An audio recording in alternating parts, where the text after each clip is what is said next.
with amazing words from the amazing John Stewart and Helen Keller, who both said, I want to look back on my career and be proud. And be proud that I tried everything. I know that I cannot do everything, but I can do something. And that's something I want to be able to try my hands on. On that note, I am delighted to welcome you to the Roundtable series of the Corporate Muslimah for this month. The Roundtable series, as we all know, is an initiative of the Corporate Muslimah specially designed for you, whether you're an entrepreneur or you're a career person. We will be discussing this month strategies, human resource, and people, and we'll be looking at what the entrepreneur can use to start and streamline her business as she implements structures or that you can use for career advancement as a strategy woman. I have on the couch here with me today a fantastic and a beautiful young woman who is a seasoned expert on human resource and people management, spanning several industries. She can advise us on people employee management. She can advise us on career and leadership and development. She can advise us on a lot of issues that we can use for our businesses and ourselves. Ladies, put together a warm round of applause in the chat room for Efeo Benyaya. Hi, Efeo. Hi, Mariam. Thank you so much for having me. You're welcome. Thank you so much for being here with us. So we're going to go straight into the conversation for today. And we're going to look at it from the angle where somebody sits somewhere, think about the business idea that they want to do, think about what they want to do with that idea, eventually start it, launch it, and then, it becomes a reality. And then they think that at a point they need to bring in people to join the conversation, to lead the movement, to work with them. So they put out word and then they say, we want to look for ABC person, we want to hire you, and then people begin to submit interviews, submit CVs, and then interviews are structured and all of that. So that brings me to my first question. What are the common mistakes that recruiters do, when they are sourcing for employees? And then how do you think that some of these mistakes can be? Thank you very much for your question, Mariam. I think one mistake that a lot of recruiters make is picking people who they feel can easily sweet talk them. They don't really look out for certain qualities in candidates, qualities that make that candidate actually ideal, not just for the job, but is that person the right fit for the organization? So in recruitment, you have a lot of people who can sweet talk you. They may not have the necessary skills that you're looking for. They may not even be a right fit for your organization, but then they may just be wonderful sweet talkers. So a lot of recruiters tend to pay a lot of attention to, oh, okay, he was able to tell me what I wanted to hear. I didn't look out for whether he has effective communication skills, whether he has the right attitude to the job, whether he actually understands the role, or he's just all about the money. So there are certain qualities that a lot of recruiters don't pay attention to. Maybe they're time bound, maybe they want to quickly fill the role, or maybe, oh, okay, I just need this person because somebody told me that he can actually do the job. Yeah. But you don't actually pay attention to whether that person is a right fit for the role. So those are some key things that, paying attention to detail, ensuring that this person is a right fit. Can he do the job? Does he fit into the organization? Does he buy into the organization's dream? So those are key things that a lot of recruiters should look into when hiring somebody for a role, irrespective of the organization, the industry, even the job role that you're hiring for. Yes. Thank you. So let's go to the employee who is now trying to get the job. Now I'm sure you've seen a lot of people come to apply for jobs and then you've gone through their curriculum writing, you've gone through cover letters and all of that. And the way the world is trending right now is I was speaking about soft skills over communication. Now, in most of today's applicants that we had to assess, what critical soft skills do you think that they lack? That you think is essential not just for good, but for survival and whatever industry starts, or even in today's competitive world? Yeah, so I think one very key soft skill that I feel a lot of employees or prospective employees lack is emotional intelligence. So sometimes you hear, oh, job. I can work under pressure. I can do this. A lot of people put that in their CV. They bamboozle you with so many things, you know. But then you go for an interview and you keep a prospective candidate waiting for as little as 5 minutes, and then they become restless. You start getting all sorts of attitude bouncing off of them, you know. So one thing I think employees need to build up on, one soft skill I think is very vital to them in today's world, is emotional intelligence. Are you capable of handling this job mentally? Can you differentiate between your personal life and your work life? Do you understand what it is to deal with somebody on a professional level and on a personal level? Can you make that certain demarcation, or you're all about, I just want to do the job and make the money and leave, you know? So your EQ has to be very high, as in fact higher than your IQ. Okay, because we're dealing with human beings here, we're not robots. So I think emotional intelligence is very critical.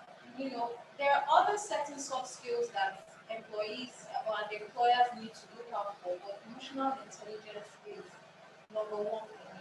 Thank you. We'll take a short break and we'll be back in less than 5 minutes.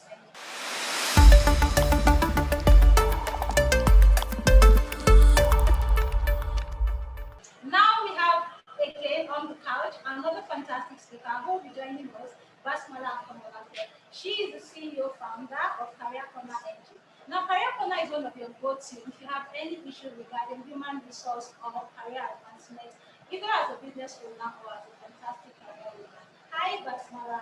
Hi, Mariam. Nice to meet you. Take care. Welcome to the show. Thank you for having me, and it's really great to be here. So we're going to go straight to the conversation of the day. We started with Efe, and it has given us a lot of stuff around soft skills, talking about how people use CV and interviews to, commit certain errors when they're looking for jobs. But I'm going to go to you. Now, as a human being, there is this myth around when you're getting the you should stay where you are. Loyalty to your firm is important, and then you have to stay there, stick with them through thick and thin. What are the myths that you associate with job hunting when you're in a current job? And which of these do you think that we should start doing away with? Um, the first thing I'll make mention of, begins from the mind. Because basically it's a thing of the mindset. Once you're employed somewhere, people tend to get quite comfortable and begin to think that things will begin to go smoothly, and then they hope that they grow in that career with that organization. However, you're spending a particular time with that organization would let you know by the time you're spending 12, 18 to 36 months with a particular organization, you would know whether or not this organization is a place where you can grow, or if it is time for you to begin to consider a shift career-wise. Now, concerning mates, like we're discussing, it begins with your mindset. You have to, by the time you determine whether or not you can grow in a particular organization, then you begin to take a look at what your options are. Are you changing a career, or you're going to remain there? Because quite a number of people believe that the position they began with is something they can continue to grow in. Meanwhile, the world changes, and with it comes additional skills that come into the one that you possess, because the world is not stagnant. So you need to keep upskilling. So you need to know that the skill you use in getting that job is not the one that you would use in advancing in your career. So that's one myth you need to bury, that the skills you possess now is the same one that would help you get a higher or a better job with another organization. So first and foremost, change your mindset. Secondly, be aware of the trends, so that you know that the current skills you possess needs brushing up or needs a total overhaul. Wow, thank you. That's very fantastic. And if I was to draw from what you have said, it has to do with what I want to do with my career eventually. That will determine who I am. So I'm coming back to you, Oleke. Now, where do I want to go with my career? Everybody needs a map. And we have all heard about what a career map is. So how do you think that today's woman should draw a career map? What are the things that should be find drawing up a career map? What exactly is a career map to those who do not understand? Okay.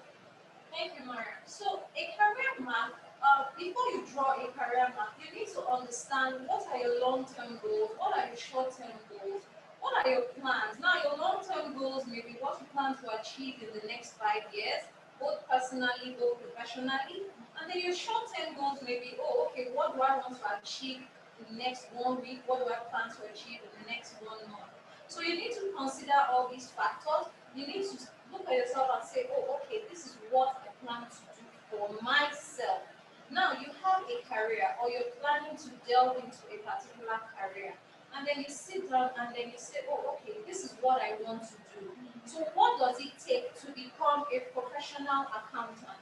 What does it take to become a barrister in Nigeria? What does it take to become an engineer? So you ask yourself these questions. You may go as far as speaking with other professionals that you know, ask them, okay, how did you get to this point? And then you begin to map out, oh, okay, so it's going to take me 2 years to become certified. It's going to take me 5 years to become more professionally advanced. Okay, so a career map is practically establishing where you see yourself in the next 2 years, 5 years, just in simpler terms. Okay, so where are you now? Where do you plan to be? And how do you plan to get there? So that's achieving your career map. That's mapping out your career in a very outlined manner. Okay, so it's actually very advisable. No matter the level you are, no matter the level you've achieved, you need to continue drawing your career map. If you plan to have a career shift, then you now start planning that as well. Based on your past experiences, you now look and say, okay, what were those mistakes I made? What were those things I sort of ignored? What were those oversights I, did? So what were those things that I did that I didn't pay attention to? And then how do I plan to avoid doing that and progress forward in my career? Thank So you. that's basically it. But if I'm to take from what you just said, I can have a map. I can have my journey laid out, but my employer may not have the same plans for me, which is where the mindset you spoke about Yes. came. So I'm going to take the question back to you. Do you then think that it's important for business owners to have career maps for the people that work with them? Business owners having career maps for the people that work with them. Now, first off, a career map is an individual thing. For the business owner also has his own plan, his own map of the trajectory of where his business is going, which will determine the type of people he's going to hire. Now, upon hiring them, both of them need to work hand in hand to achieve the employer's. Are you getting me? Now, if an employer now wants to go the extra mile, he will now be invested in his employee's growth. Are you getting me? Yes. If an employer now wants to take it a step further, he will be invested in his employee's growth to ensure that he gets the maximum out of an employee. But beyond all of what I have just mentioned, because the world is not white and black, it's not necessarily good or necessarily evil, the employer is not 100% invested in the employees' growth or development, except both of them are aligned.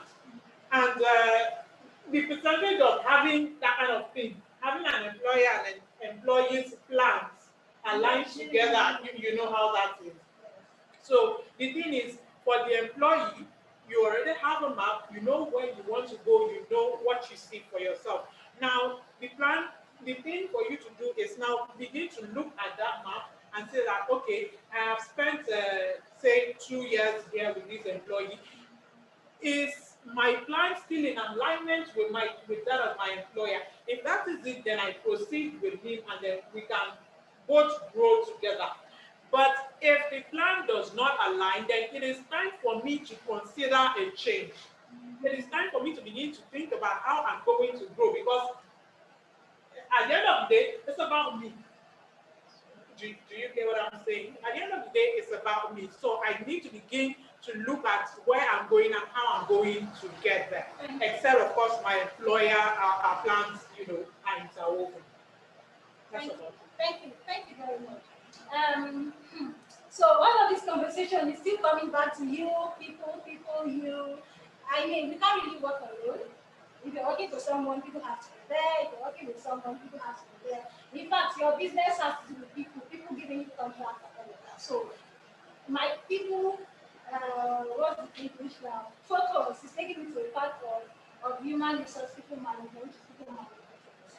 So, okay, what people management skills do you think that the lady who is trying to scale her career can begin to adopt for herself, to ensure that she can give her best on her career journey, at the same time, make sure that she gets to that maximum top, level that she's at.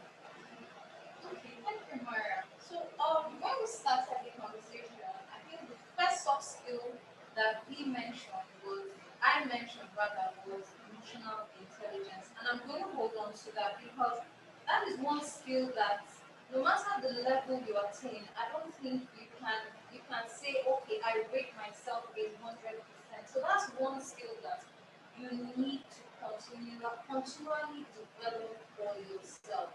Okay, so there are other skills I'm going to talk about, but why I'm stressing on emotional intelligence is because as a people management professional, you're dealing with people, and people are not machines. People are not money. People are your greatest asset. So when you're dealing with them, understand that they have emotions. They have so many emotions that control how they behave, how they think, what they want to eat, how they dress.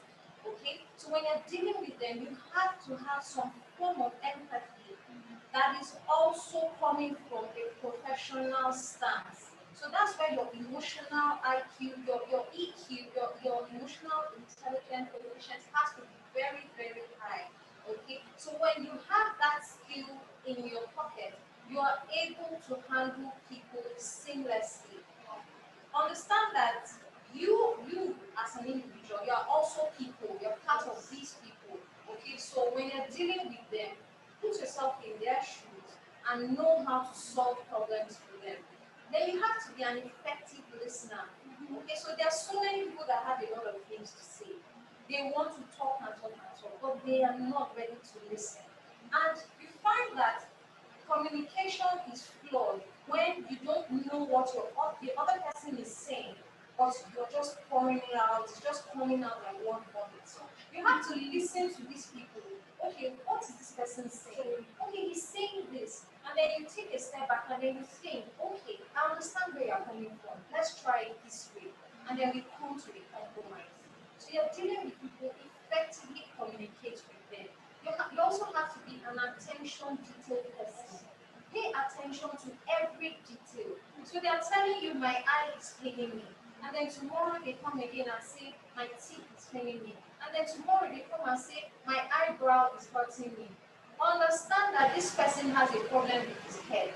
So if a particular department comes and says, okay, in this department I noticed that attrition is high. We have a lot of people going out and then we see ourselves hiring for a particular role. So understand that there is a problem with that role and address it in time.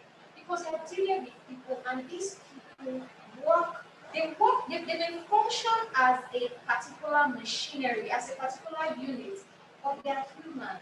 They have emotion, they have feelings, they have a certain way that they think. They have needs, and their needs are endless. Okay, so when you're dealing with them, deal with them as your people, as your most valuable assets. Thank you.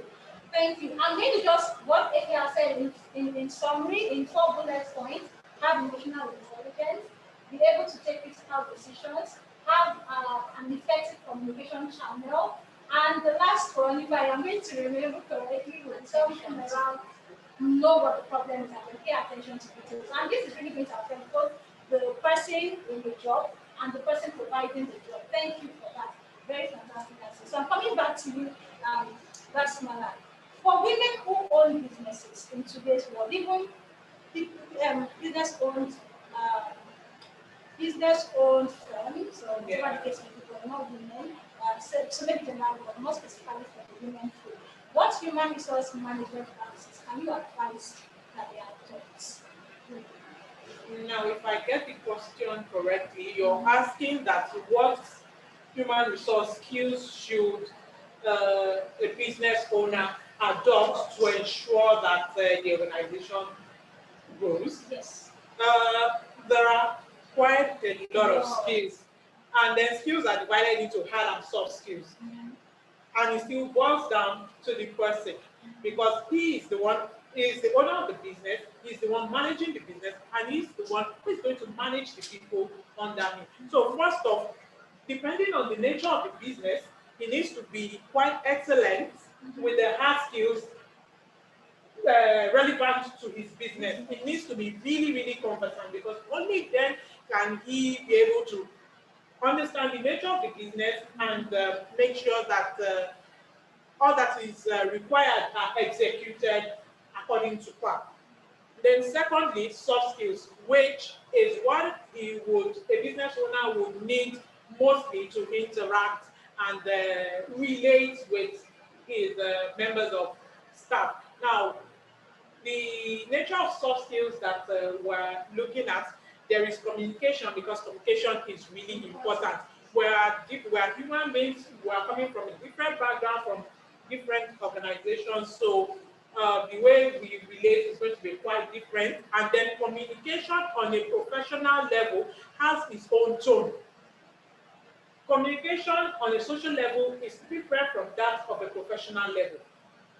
Of course, we are human beings, and irrespective of whatever the situation may be, we still have to be social because of interaction. Yes. But at the same time, there is a thin line between corporate communication and social communication. So the employer needs to set the tone of what the type of communication he expects in his organization. Is it corporate? Is it corporate casual?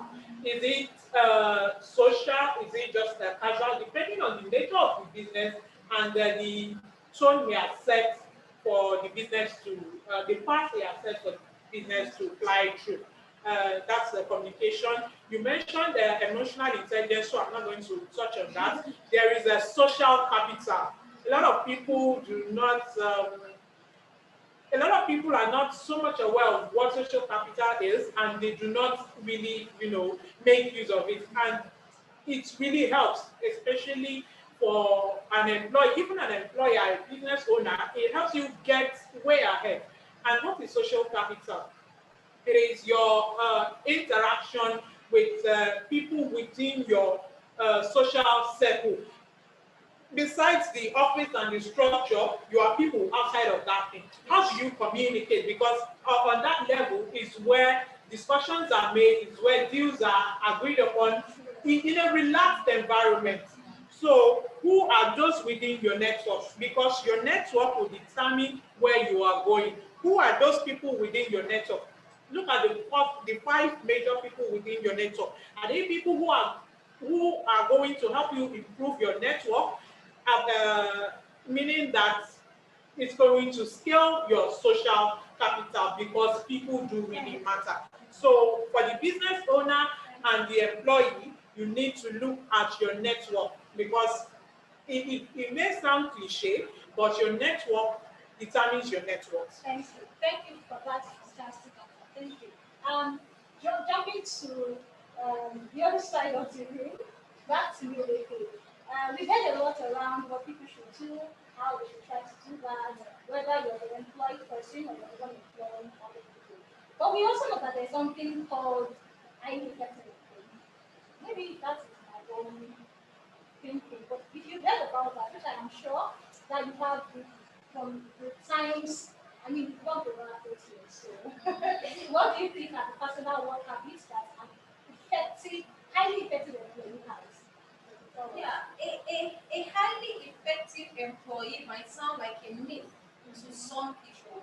But then when you see or when you deal with a highly effective person, now let's look at a highly effective person, you would know because such people are organized. They have for a day, they've outlined what they plan to achieve. So for today, they know that by 8 a.m. they've completed this. By 9 p.m., 9 a.m. they've had their breakfast. By 10, so they are highly organized. Then they give room for any encumbrances that may occur if they have something that may come up, but they are still able to achieve everything they planned out for that day. Okay, so a highly effective employee is somebody who understands what is expected of him in that organization and is willing to do it. Now, there are some people that are so highly effective that they are willing to go above and beyond and do not only what is expected of them, but also what is assumed that they are meant to do. So let's say, for instance, you are expected to ensure that you make a sales in the organization of 5,000 per day. But then you have some people who go as far as not only making sales, but bringing in prospective clients and making sales far above 5,000. So those are highly effective people because they have goals, they have a vision. They tell themselves that, look, if I'm able to achieve this, I know that I will get to this point in my career. So those are highly effective people. These are people who have daily planners, weekly planners, monthly planners. They set goals for themselves, and you find that if they achieve it easily, that people are like him. What are you doing that I'm doing differently? But then these people they've mapped out their lives. We talk of career mapping. These people have mapped out plans for their lives. They know what they want for themselves. So those are highly effective people. They plan themselves daily.